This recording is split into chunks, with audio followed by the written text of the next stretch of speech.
Dann heiße ich Sie herzlich willkommen zum zweiten Bargespräch des 27. Filmfests Hamburg. Mein Name ist Pilarzcyk und ich freue mich sehr, durch den Abend mit Céline Sciamma führen zu dürfen. Bitte nochmal einen Applaus für Céline Sciamma. Hallo. Wir haben eine Stunde für das Gespräch anberaumt. Ich würde sagen, wir sprechen so 45 Minuten zu zweit und dann würde ich auch nochmal eben Ihre Fragen gerne annehmen. Wir sprechen auf Englisch, wenn es Fragen wegen eines bestimmten Worts gibt oder eine akute Sachfrage, dann auch gerne reinrufen, damit wir es gleich klären können. Ansonsten Ihre Fragen dann für den späteren Teil aufbewahren. Is this going to be in German? Yes. Okay. I'm not ready. Don't worry, no. So, Céline Sciamma is one of the filmmakers of the present. The Filmfest Hamburg has dedicated a small semi-homage, semi-retrospective to, and I just wanted to ask you firsthand, do you feel mid-career? Are you in the middle of your career where you get these honors?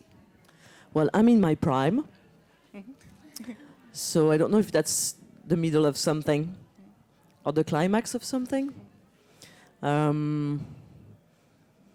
know what? I never know what I'm going to do next when I just released a film.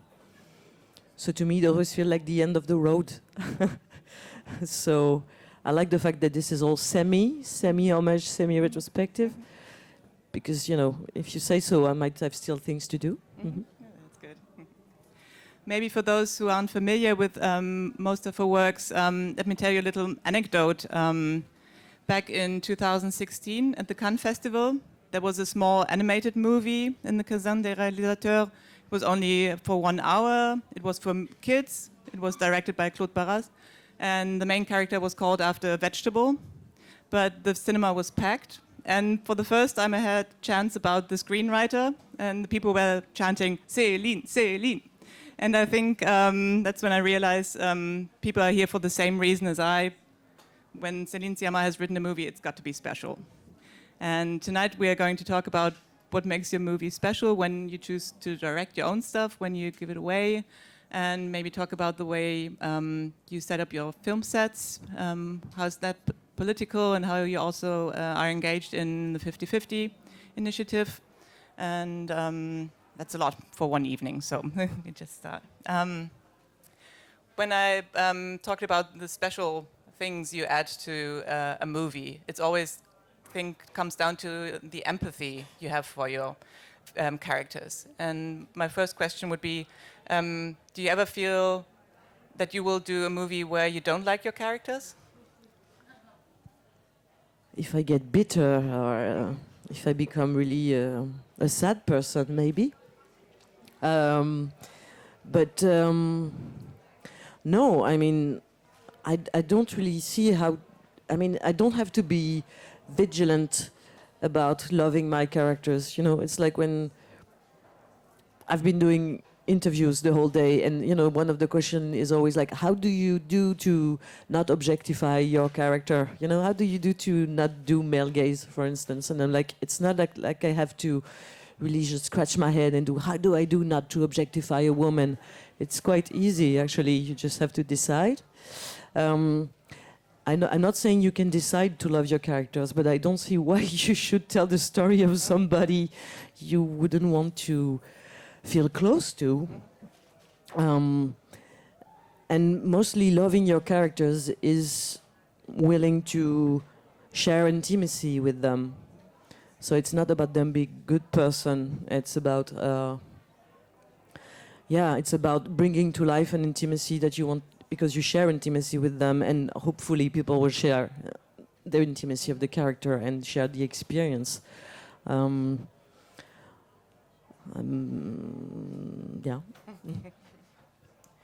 We've just said this is filmmakers of the present talk, but for you being a voice of the present, it was such a surprise to find you finally doing a period piece. When did you realize the next movie I'm going to make will be something that takes place in 1770? Why that year? Well, first, I wasn't that accurate about the period. I knew that I wanted to write a love story. That was the first thing. a movie that was dedicated to love, to love being born, to the rise of desire and mutual feeling between two characters in the present time, and also wanted to tell about the memory of the love story and what's left from a love story. So that was the first desire. But also I wanted it to be, I love dialogue, but also a creative dialogue, a dialogue around the arts. And I thought about painting because I felt it was close to cinema and to portrayal. But didn't want to do a contemporary painter because, you know, it's not. Otherwise, I would have done a movie about a film, you know. So that's when I decided to take a leap in the past, and I went throughout art history from the perspective of women. There have always been women artists since the cavemen and women. When in prehistorical time they would sign their art with their hands printed on the wall, and when you look at the size of the hands, they're small, so it could be teenagers or women. But I definitely picked that 18th century moment because I wanted Vivaldi, and also because I wanted the 18th century because it's a very important moment for Europe, also for France, especially, of course, with the French Revolution and the Enlightenment, and also regarding all the speeches and the philosophy around the arts and what's representing somebody. That took place a lot at that time. But mostly, it was also because I knew the stars of female painters at the time. You know, there was Elisabeth Vigée-Lebrun, who was Marie Antoinette's painter, one of Marie Antoinette's painters. There was Artemisia Gentileschi in Italia. There was Angelica Kauffman in England. But actually came upon the body of work of hundreds of women who were painters at the time in France and throughout Europe. And I didn't know they existed. And they had very flourishing careers. There was also a strong art critic, feminist and female scenery, and I stumbled upon this, and it definitely gave me the urge to actually do the film, and at that particular moment in time. But it's also different, not only from the time setting, but also the decoration is very sparse. What you expect from period pieces is signifiers saying, oh, this is 18th century, and then people are supposed to have this concrete image of the period. And you decided to have unpainted walls. The women only have 2 dresses each. It's like a bit of a dogma film for you, isn't it? How did that change your filmmaking? Well, actually, I decided to go with the period piece as I did in in the same logic. To me, it was the same job. Even regarding production, we kept it on a scale that is, not big, because we don't want to compromise, and we want to be radical. So that's why also sometimes we keep it not cheap. We want the money we need to make the film and to pay people good, but really, to me, it's the same job. It's just that it's officially a reconstitution. But cinema is always a reconstitution. Even if you set your story in the contemporary world, you're going to make the same choices. You have to choose the room. You have to choose the design of the room. You have to choose the costumes. You have to. So it's the same job. It's just on a different scale because it's official that you are reconstituting a world. Whereas in contemporary cinema, we pretend we're like taking the atmosphere of the moment. So to me it was the same process, and I always try to keep it simple, to be on a very clear line. Each of my characters in my previous film, they don't have that many outfits. It's always about the uniform. It's always about building the silhouette of the character and sticking to it. And it's the same with the set design. It's actually this. I always have a very high level of intervention on the set's design. And even though so far, till the portrait of a Lady on Fire was basically filming teenage girls and children in rooms in the Parisian suburbs. Still, these rooms, they were built. Most of them were built, totally built. And this time it's the opposite, actually. I met this castle. I encountered this castle within the Parisian suburbs and was untouched for centuries. The color of the wall, we didn't change. All the walls, the wooden walls, they are original boiserie from that time. So it's actually the set that I had less intervention on. Alors que I'm losing my, which is a paradox because we're supposed to build, you're supposed to. So I got lost. No worries, I think we got to the point. But it's funny that you mentioned or describe your directing job as intervention. We might come to collaborations later on, but I just wanted to dwell on the fact with this movie there's limited resources when it comes to beauty because you decided to focus on the faces, and I think the most of the beauty comes from the skin, the luminous lighting, and I was wondering how many times did you have to talk with your director of photography to get the colors right of the skins and the lighting? Well, we were pretty much focused on that. Everybody's telling us that every frame is a canvas, which is, we take the compliment, of course, but we were laughing in advance with the DP, his name is Claire Maton, who was a genius.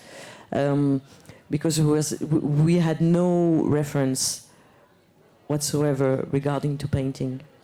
We went to the Louvre and we looked at a lot of frames, but to think about the work of the painter that we were going to invent. But regarding the lighting of the film, we were obsessed with the fact that it had to be colorful, it had to be beautiful, and that the light would have to come out of the characters. And we hesitated between 35 millimeters and digital. And we did both, we tried both, and actually we chose digital because regarding the skin and the fact that you could feel the rush of blood coming to their cheekbones, for instance, it was more dynamic. And that was our goal. Our goal was to give present to these women of the past, so it was about their skin, and it was about, their colors and the light coming out of them. And so pretty much around them is pretty much nothing. They are at the center. But it is not a purely intellectual and artistic decision, because I think it is also true. The aristocracy of Brittany at that time, they could be really they didn't have a lot of money, and I think sociologically, even though that's an anachronism, it's not. We didn't make up this imaginary world. It's not less imaginary than the way it is portrayed conventionally, with all the accessories and the little clock on the chimney. And we decided to go with no furniture, so that must be true, because we can say that the furniture, that it's not less, it's not a lesser truth than what we are used to, but we have this convention of how the past should be represented, and you feel sometimes the angst of filling the set and the frame with a lot of proof that you've been thinking about this, and that you rented the good furniture so that it feels right. But I think sometimes this can be can blur the line, and if you want to be with the characters, you have to look at them. And a lot of the furniture was built, actually, like even I don't know how you call that, the thing where she paints, the chevalet, tripod, the thing where she puts the canvas. Yeah. This we made, the canvas we made also ourselves, but with the right shape and the right material from. It was very, very accurate. So everything that is in the frame is true. All right.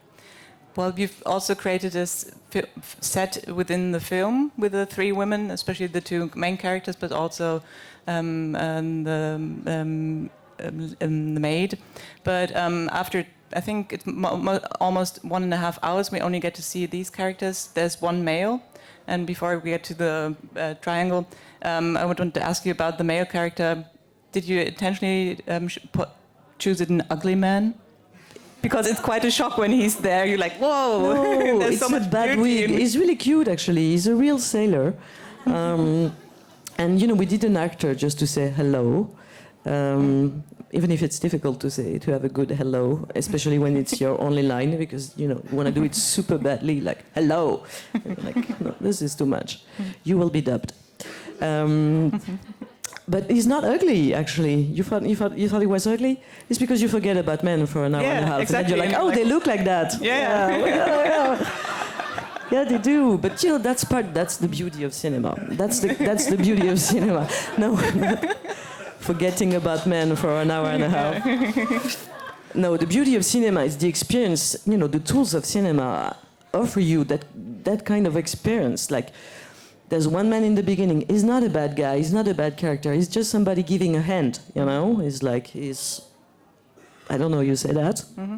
He's il rame. Mm-hmm. And then he's just, picking the portrait. He's just a handyman. Mm-hmm. But he feels like evil, Mm-hmm. And because they're out of the frame, and because we didn't want to lose time about portraying the oppression. We know the oppression really well. So what you leave out of the frame defines the frame, and the frame is the world.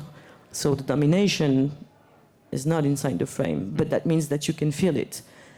And so it's just one man stepping in the frame. Suddenly it's like a scare jump, and you experiment patriarchy as in a horror film. But that's new. That's not been done, And I'm in the room. I've done a lot of rooms with a lot of theaters with the film. People gasp at that moment, and I'm always there at that moment because that's when I come back from dinner to do the Q&As. So I heard a lot of at that moment, and I think that's really, really fun. It's really fun that we should all get to experiment this as a collective and like being amazed at this. And I see people are very troubled with this, especially. And some men are not happy with that. And they're saying, "You're putting me in a very bad position." I say, "Welcome to the club." Okay. But in order to achieve that kind of effect, you have to create this intimacy between the two main characters. And I guess that's something you create on your set as well, because it's mainly females on your set, isn't it? Well, it's really mixed. I mean, we have a lot of female on the set. Wow. A lot of female on the set. But my set are not exclusively feminine, whereas it's the set of other peoples that I don't understand. Nobody asks Jacques Audiard, why are your set all male? I think my sets are more mixed than most of the sets. But it's true that there's a lot of women in charge, and then they pick their team, and their team are mostly men. But men who are used to work under the hierarchy of a woman. So it definitely creates another atmosphere. I mean, all the sets are mine. It's for the actors to tell the difference, actually, and the actresses they say it's not the same. But it's not only about the presence of male or female on the set. It's mostly about the politics of the set. You can definitely have a very, very cool set with all male if you decide that you have. If you create the good politics and the good, or you could have a set with female that could be really, really with a strong hierarchy and a lot of trouble also. So I think it's about how you lead the set and how you put. How you believe in collaborating with others. And I always wanted to make it really joyful, because I like things to be joyful, but also because I think the films, they look like the way they are being done. And especially with this film, where there is a very strong politics of collaboration. I mean, we are actually trying to kill this idea of the muse with this fetishized silent women inspiring just by the grace of a presence, and saying no, that was women, they didn't have the opportunity to be artists. They have very few, some of them were, but most of the opportunity they had to be in the workshop was actually to be a model. So it means that this was the opportunity of creating, and they did seize that opportunity. They were one of the brains, they were the other brain in the room. And so we acknowledge that, and if we tell that story, we also live that story, otherwise, and that's what we did. But you're also not only active on your own set, you're also one of the initiators of the 50/50 by 2020 initiative. Maybe you, have you heard about this initiative about equal pay, equal rights at film sets? That's been, okay. It's originated in Sweden, I think, and it was taken over mostly in France, I think. It's got the most vocal support. Can you tell us about the work you've done there and how things are evolving right now? Well, that was a reaction to the fact that there was no Me Too in France. We had the backlash without the Me Too, so it was really painful. It became very quickly, and when I say very, very quickly, we're talking November, when the Weinstein case happened in October, a cultural debate around freedom of creation and freedom of speech. And feminist lectures would be, censorship, that kind of thing. So we were feeling that we would miss the frame of a political opportunity, and we decided to create a collective that would work around the idea of repartition of power in the rooms where we make decisions, where the decisions are taken. And so we decided to be a lobby, creating tools like pledge, for instance, or bonus for films where there's a lot of women on the crew that are traditionally underproduced financially, to correct that. And we made a lot of festivals, including the Cannes Film Festival, signed a pledge around transparency of the committee of selection and parity among the board. So it's a beginning. It's really about, it's not quotas. We're not working on either representation or in the films, or trying to put the pressure on the fact that there should be more women selected in festivals. We are beginning the cultural battle in a place where we know we can actually win it. It's a beginning, and it's also a way to address the situation politically, so that the men in charge, the people in charge, cannot just say, I'm the end of the road. It should be about the schools and the selection, blah, blah, blah. And so that it's always the last question at the press conference, and that, the head of the festivals are like, I'm gender blind. I drink wine like that. Is it red or white? I don't know.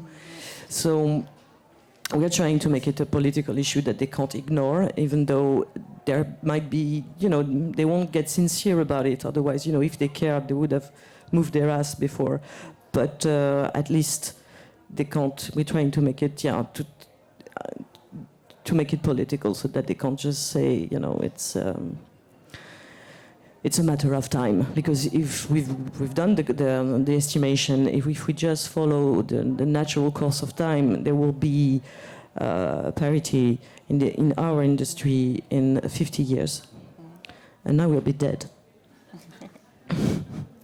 There was one point that was constantly made in French discourse, which was puzzling, I think, outside of France, that said Me Too movement is moving towards Puritanism. It's about anti-sex. It's against sensuality. It's anti-bad sex. Yeah. But who cares, Yeah. But you have a lot of nudity in your films, and I think this is still there's not a lot of nudity, but there's nudity. I'm glad you think that there's a lot. It means that it works. It means that that's 2 shots are enough to think like there's nudity. I've seen these women naked. Yeah, I've because it's very intimate. It's but it's just 2 shots. 2 shots.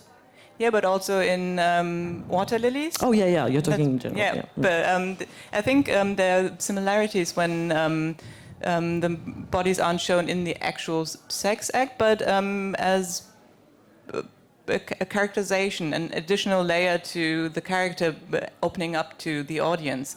And this kind of nudity is something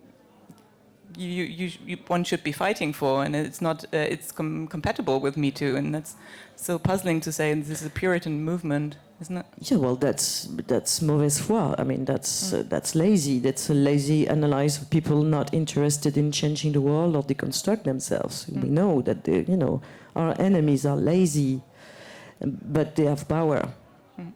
But they are lazy. They are not thinking about this enough. That's what is driving me crazy. It's just that they just reduce everything we do. And feminism has freed sexualities, has always been, it's a movement of justice and freedom. So it's a movement of creation, of collective creation, of invention. It's a fiction. It's an important fiction. So far, it's still a fiction, but it's a shame that they misread it that way, and they're not misreading it. They're just not at ease with what it's proposed because it's about them losing power. But it's an offense to our brains and all we're thinking and all we're doing. And it's an offense to creation to actually think that it will reduce things. Because, come on, if we talk about freedom of creation, are they really free to create? I mean, male gaze is basically convention. It's basically reproducing the same ideas, and it rarely produces. There's a lot of masterpieces that are sexist, Do you still enjoy them, or do you? Well, I'm not looking at the past. I'm always looking at the present. It means I'm not a cinephile that's going to... When I take a plane, like I took a plane last year, and I said, I'm going to watch Manhattan, a movie by Woody Allen. And I couldn't watch it because I was not interested. It's not a principle. It's not like I'm not going to watch this Woody Allen movie. It's like I watch it and I'm bored. So, we can change, our perspectives change, and we are all the product of male gaze, so we also have to deconstruct ourselves. That's why I find it so ashamed that people are lazy with this, because, we also have to go through this job. It's not like coming right away in my brain and uterus because I have one. It's just, it's a job I have to do. You have to put energy and will and heart and your heart into this. But it's so much interesting. It's so much, so much alive than sticking to respect the past without, even giving the chance to actually, consider that art is alive. So it's always about the present. And it's a beautiful thing. But I'm surprised that you wouldn't call yourself a cinephile, because I thought with this film you also pay homage to the female painters you discovered, but also even just the title refers to Portrait of a Lady by Jane Campion or Portrait d'une jeune fille by Chantal Ackermann. So I thought this is, you not created tradition, but you make it visible. And I thought this is also a strategy for saying there's so much left out, we need to get it back into the conversation. Of course, but is this the definition of cinephile that you would find in the... If you hand the mic at the Cinematheque, would they tell you cinephile is this? I mean... being aware of cinema's tradition, I guess so. Yes, aware of cinema tradition, of course. I'm aware of cinema's tradition. It's just that I don't spend a lot of time at looking at films from the past. And once I don't rewatch film, for instance. I think that's my limit. I watch a film once, twice. It's pretty rare that I've seen a film 3 times. I'm always into discovering new stuff. So that's why I don't consider myself a cinephile, which means a geek of cinema. I'm not a geek of cinema, because also my curiosity makes me go everywhere, and I'm not only into films. So, I don't watch like 3 films a week. I watch, it depends, I was, as a teenager, I was a very hungry cinephile, and I could watch, that was all I was doing.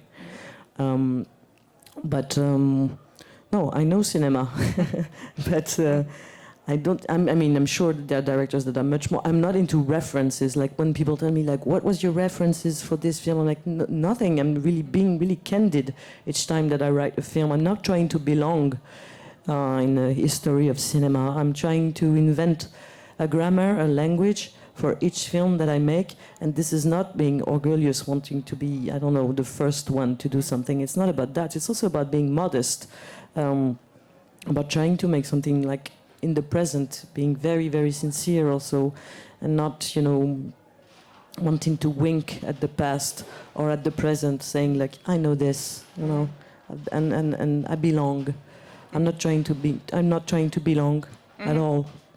Yeah, that's why your movie is the antithesis to Joker, which only does the referencing of the past in order to have a standing of its own.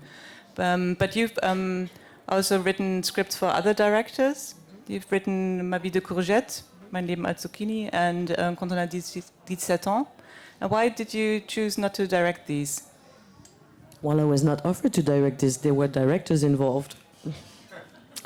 And I really enjoy my job as a screenwriter because, well, you don't have to rely on your own desire.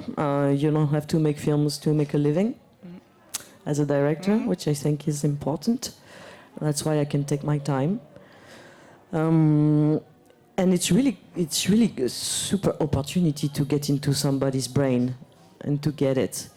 And it's different each time. I mean, for instance, for My Life as a Zucchini, to write an animated movie for kids, it's an opportunity. It's a crazy opportunity. For André Téchiné's film, it's about working with somebody that I admire a lot and that really mattered in my early cinephile days. Accepted. You are cinephile. And I get to enter his matrix and understand his logic. And also, being in the position of the screenwriter is I always see it as a way. I don't disconnect it from directing. And as I'm a director, when I'm screenwriting for another director, I have a lot of ambition for the director he is. And for instance, with André Téchiné, I really wanted to look at him like a young director, and that's the beauty of this position. Is that you can have an ambition for your colleague, and you know about this job, so you can help them. You can have ambition for them, knowing that you won't do it, but knowing the job, and I really enjoyed that. Even though I really don't want to do it anymore, but you don't want to write for anybody else again? I don't have any project, and I basically said no to everything that I was offered. But you never know. I mean, something might come up. You know, the thing that I can project myself into is imagining a first-time women director coming to me with her project, and I think this is something I would do. More than, because if I do the list of the directors in France today, I'm not like I would love to work with this or that. This is not the way I picture it. I don't have fantasies about that. So it would be about meeting someone I don't know. So that can happen anytime, anywhere. Yeah. Okay. You got the message? Okay. One theme that runs through the movies you've directed but also wrote is this idea of a summer of love, something special happening within a limited period of time. People are falling in love in your movies quite a lot, but we never get to see them stay in love. Why is that? Will there be a next? Well, if they are teenagers, I think it's a really good news that they don't stay in love. You know, you shouldn't marry your first love, especially when you're 14. And Tomboy, you know, she was 10. Come on, we want to stay in love? No, go live your life. Portrait of a Lady on Fire is quite different, of course, because it's a movie dedicated to love, and it has this ambition also of this talk about eternal love in a way, and how love is a dynamic, how Your sentimental education is about getting curious of future loves for people or for art or for moment. So that's quite different, I think. I think there's a luminous dynamic in the lost love of Portrait of a Lady on Fire that says that it's not lost, it's something you win for life. And that's a new dynamic that of power that we embodied in this film. I think, you know, to tell a love story, it has, if you want to tell it, it has to has ended. Otherwise, you can't tell it, I think. Why? Because it's not received. It's not. I think that's why. I mean, you know, in our culture, Occidental culture, the great tale of love is always about mutual love, but impossible. And, you know, from Romeo and Juliet to Titanic to Portrait of a Lady on Fire. But I don't think it's because we are masochistic. That is the right Yeah. You can lining put up. E.T. in there also. But it's not about us being masochistic, I think. It's not about us wanting to suffer on screen. It's a tale. And it has to end so that you can actually tell it. And I think it's the same in life. I don't think it's really different.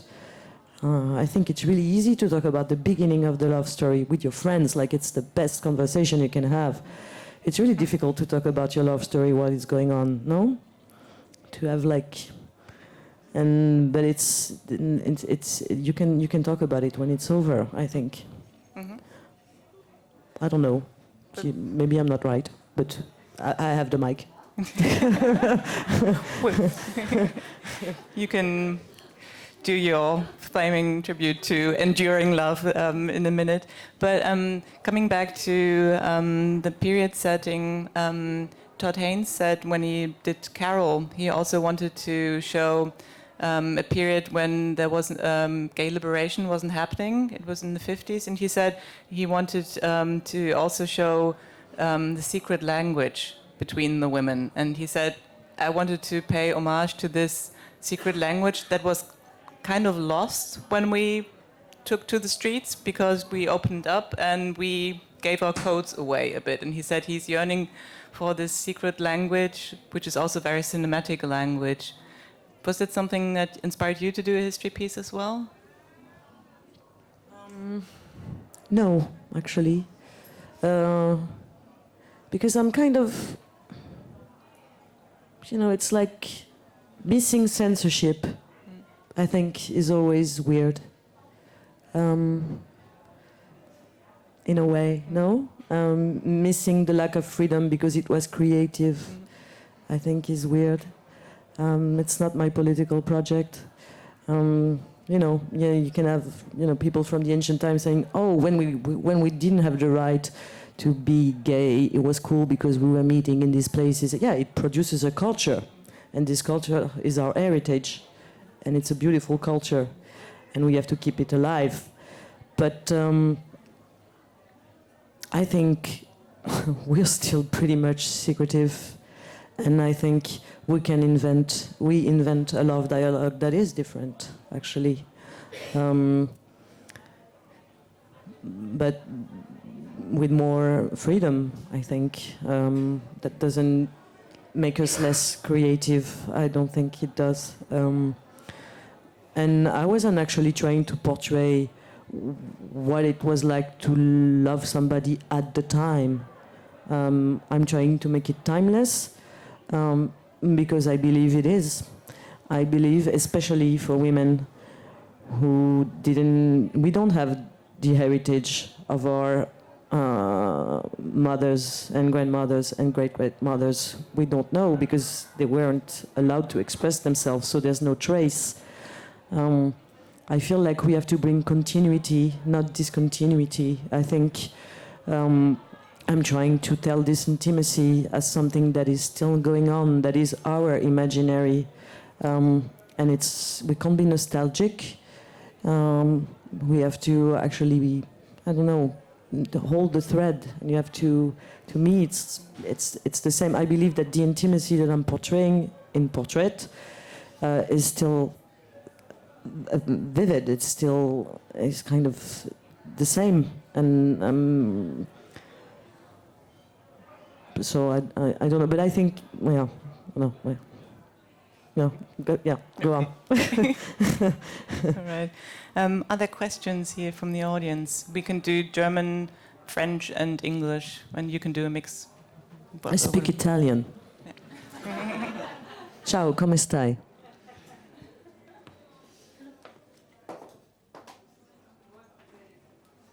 Hi. Hallo? Hört man was? Nee. Nee? Hört man was? Yeah.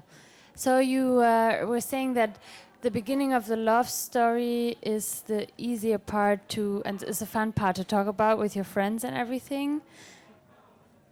So are you choosing the fun part, like to tell a fun part story in your films? No, I make the difference between the conversation I have with my friends and the conversation I have with you, even though we're friends. No, I mean, I think I really tried really hard, actually. That's what took me so long in the process of writing, to tell it all. I really tried to tell it all. But it's true that I decided to pay a lot of attention to this patient rise of first desire, because it's not only about filming love or telling love. Filming desire, telling about desire is something we rarely do. The convention in cinema is coup de foudre. The convention in cinema is two people in an elevator. They're good looking, because they're Ryan Gosling and Emma Stone. I think Emma Thompson is fucking hot, but I would definitely take the elevator with Emma Thompson. And you know, it's the convention that they're gonna love each other, and you're totally agreed with this, and it's really cool, by the way. You know, it's one of the pleasure of cinema to go fast. But I really wanted to show what it's like to fall in love, really, like step by step, with the rise of desire, and actually scenes devoted to the first time that you actually feel desire. You know, like for instance, the painter, the first time that she actually feels desire for her model, you feel it too, you know. She says, "Look at me," and then Eloise looks at her, there's a frame of Eloise looking at her, and then she just loses it, and there's a scene devoted to that. So those steps are being watched really carefully, and of course it's this choreography of what puts two people in a frame or in a bed, it's not the funniest part. I'm not sure it's the funniest part, but it's a part worth telling. And then there's the other part that is, what's left. And I think we're telling that pretty accurately too. So, you know, I'm not choosing. I'm trying to tell both. Bonsoir. Moi, j'ai été surprise en fait par la projection de Water Lily. Et par le fait que vous ayez réussi à filmer toutes ces jeunes filles adolescentes qui sont mal avec leur corps, Adèle qui est extrêmement à l'aise a priori. Et je voulais savoir comment vous avez fait pour réussir à les mettre en confiance, pour réussir à accepter de se faire filmer comme ça, et souvent nus ou en maillot de bain. Voilà.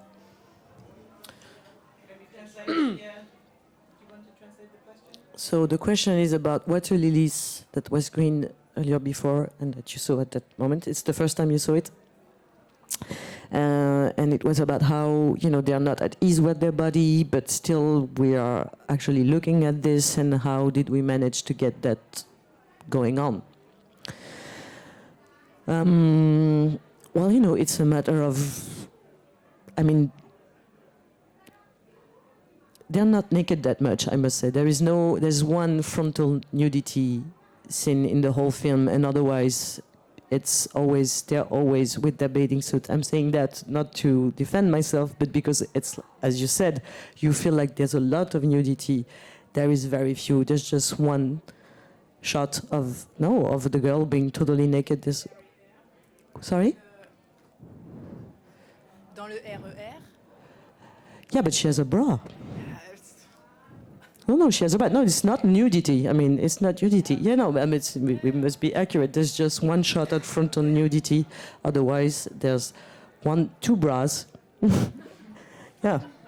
And bathing suit. Well, it's the topic of the film. The topic of the film is this awkward moment of mutation and of the rise of your own desire, and how these three different types of women we have, who are kind of archetypes of the coming of age film. We have the captain of the cheerleader, the girl who's not yet totally out of childhood, and the chubby friend. And it's three archetypes of the coming of age, not even the French coming of age, but actually the American coming of age films. But we see them from the other side. They're not portrayed as we're used them to be portrayed. We are used to them being portrayed in those films because we actually see the corridors. We see the behind the scenes of this girl sharing their intimacy from their perspective. So that's the big difference. It's that you share the experience of their own discomfort and desire. You're with them, you're not looking at them. And well, that's already the female gaze, even though I didn't know I was doing that. But I mean, I couldn't put a label on it. And to get that, well, you just have, it's all about sharing the process. It's all about sharing the project. These three actresses, they were committed to what we were telling, and they were playing it. It wasn't about their own discomfort. For instance, Adeline is not the queen of the cheerleaders, especially at that time in her life.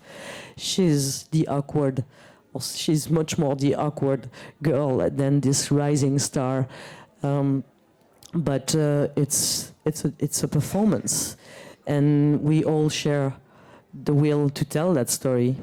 And it's always like that you make films. It's about sharing the project with your collaborators and them putting themselves into it, and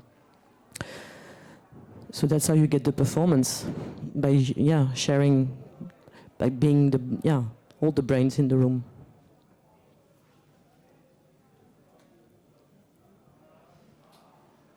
Your interview. Okay, you already mentioned the triangle you said about three women. I was watching it yesterday, and I was really curious about the maid. She was so much involved. Mm-hmm. I was discussing it with my friends afterwards, and they were talking about social, political aspects, like this close relation between all the women. But somehow I got the feeling that it helped to develop the love. You mentioned that this film is about how the love develops. And for example, my interpretation, sometimes you feel already at the beginning that you're close to a person, but it's so awkward to be with this person. So that's why this third person is so much involved, or there is another. What's your interpretation? This is the first question. Can I ask the... Yes. Can I ask the second or later? No, go. So the second question about the ending. When they see each other last time, actually the painter sees her and she's listening to music. I couldn't believe it, that you are so much into the other person and you can't feel her staring at you. So what's your interpretation?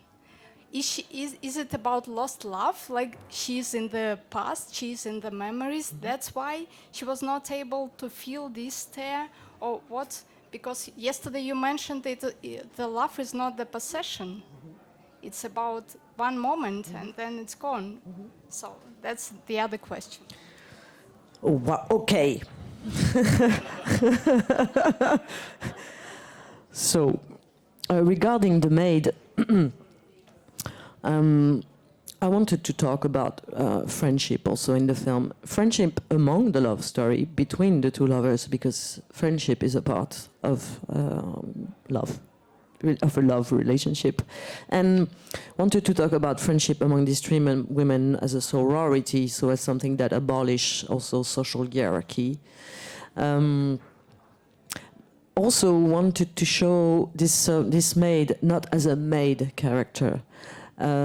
She's not even here carrying stuff around, you know, she's not even here with the mother. She should be, you know, in a conventional film. And I had the temptation, I was like, oh, the maid should be here, and she would be like, and I thought, no, because she's not going to be an object, she's not going to be one of the accessories of the set. She should be here when she's a character and she has, you know, a goal, feeling, a perspective on the situation. Also didn't want her to be in the traditional role of the servant in the theater, like especially the theater at that time, or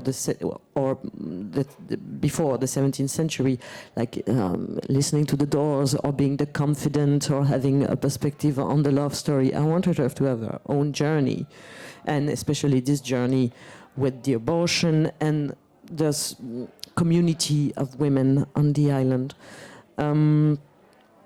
So it was a way to treat her the same as the other character. And to me, the mother is also a part of that group. I mean, of course, when she leaves, the film is much more funnier because she embodies domination.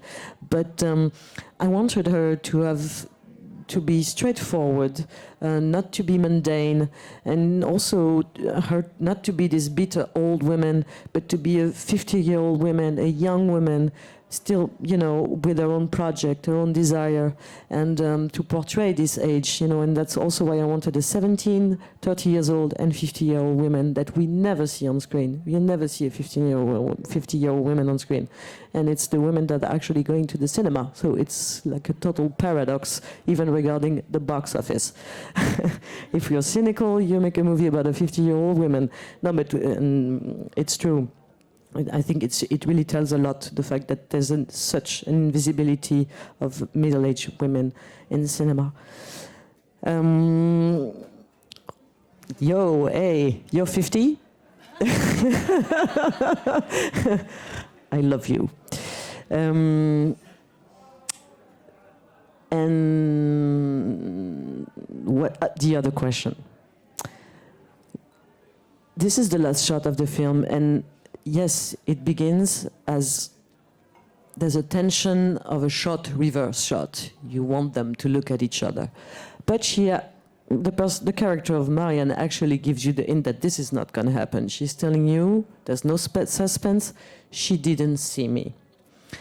And she's saying that so that you can totally abandon yourself to that very long take. It's 2 minutes and 51 seconds. It's long.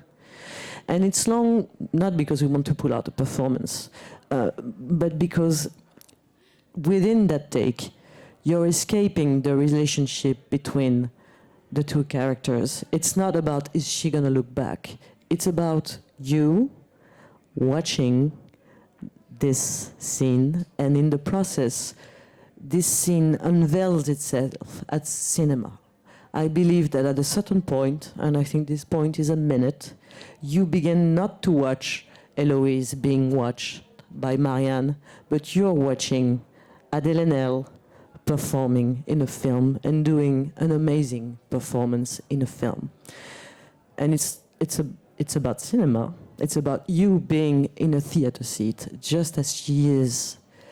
And you enjoying art as a consoling thing, and you having room for yourself and for your own love stories.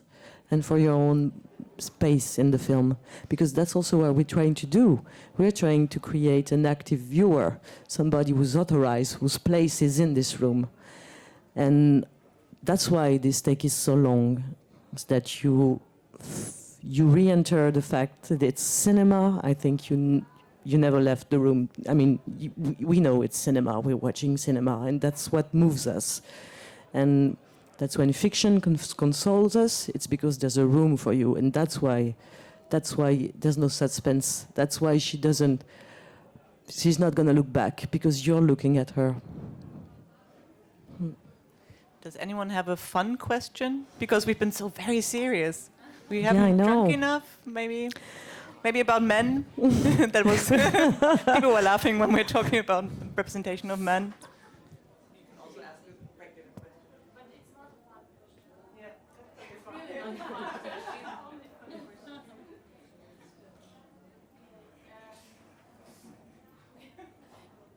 It's a question about pain.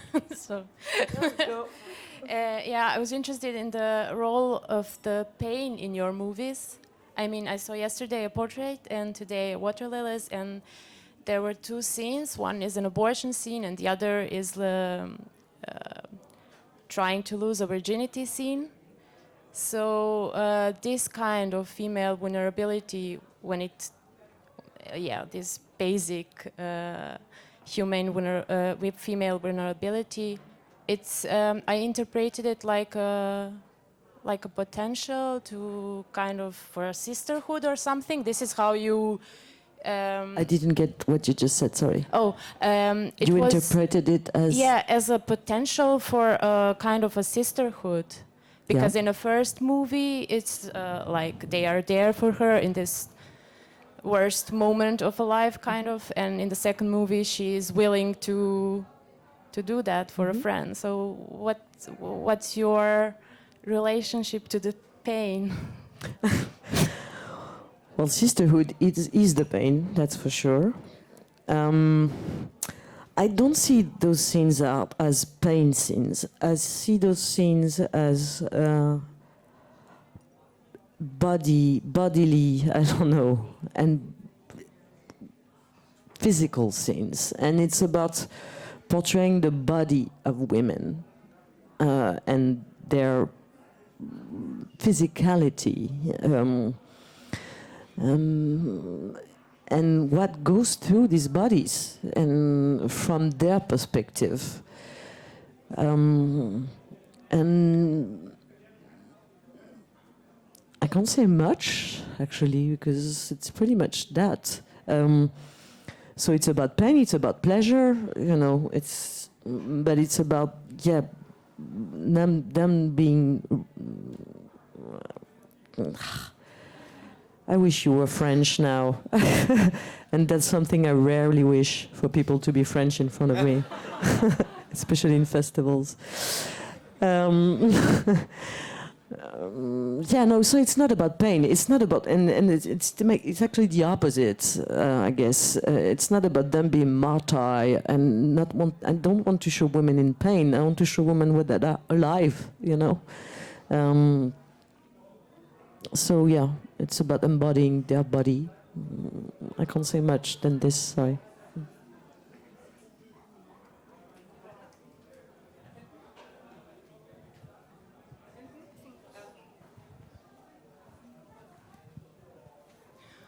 I wanted to ask a question about the creative process. So you said you have empathy with your characters. For example, I watched Mein Leben als Courgette, and I found also interesting the figure of the character of Simon. And do you have a favorite? Do you talk with your characters, or how do you create them? Do you carry them with you? Is it an intensive process? Do you feel their pain and their joy? And how do you do it? Well, the funny thing is that when I'm asked this question about the characters, it's always like the second character that wins. Like you're not talking to me about courgette / zucchini. You're talking to me about Simon, who is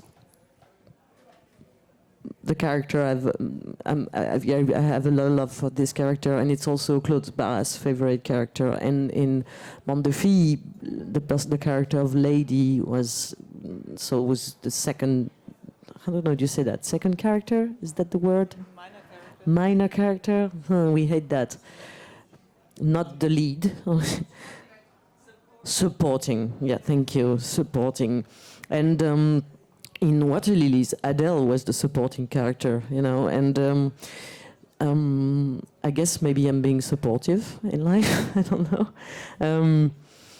But I think the point is that the lead characters in my film are always observer. They are the eyes you go through within the film. You're always watching somebody watching, and they're watching somebody. And so we're all infatuated. That's okay with the person they're looking at. But it's also because all the movies have one perspective, which is they're never choral. You never leave the character's eyes, and I think this creates this kind of weird balance of love, but the lead is not the leader. And also that's a politics within the character, I think. But in the process of writing, I don't consider the characters as person who exist. Like when people tell me, are they gonna see each other? Oh my God, I'm like, they don't exist. But they do. I want you to believe they exist, and I'm counting on you to fantasize and even write what their life would be. But I'm not. I'm not attached to my characters. I'm attached to the films and what they're saying. I'm attached to my cast more than my characters. They are ideas. They are fiction, and from my perspective, they're not friends. I design them so that they're your friends, you know. But they're just my collaborators. The characters. They don't, you know. They don't. I'm not sentimental about, you know, and I'm never about psychology of the characters. Like I never think about who they are before the backstories. I never think about that. Never. Like for instance, in Portrait, we know that Marianne knew love. That is to say, we know she had an abortion. She's saying it, so we know that she's been in a relationship, at least a sexual relationship. And I never think about that. I'm not like, I didn't, when I read this, I wasn't like, okay, so who was it? How was it? It doesn't exist. I'm always trying to write in a very behaviorist way and not psychological way. So I'm not writing like the whole life of the character in a little secret diary. This doesn't exist. But I think it's, but I pray and hope for you to do it. You know, it's not that I condemn it. It's just that in the process of working, it has to be about what you tell, what you show, and you know, sometimes you can be self-indulgent with imagining characters like people who exist. It's not true. I mean, it's ideas, and it's work on the set and on the. So I'm not. Yeah, I'm not having this sentimental relationship with them, but love them very much, though. So feel free to add your own fan fiction to Please the do. existing Sciamma universe, because she appreciates it so much. Thank you so much. We're running out of time for now. Thanks so much. Thank you.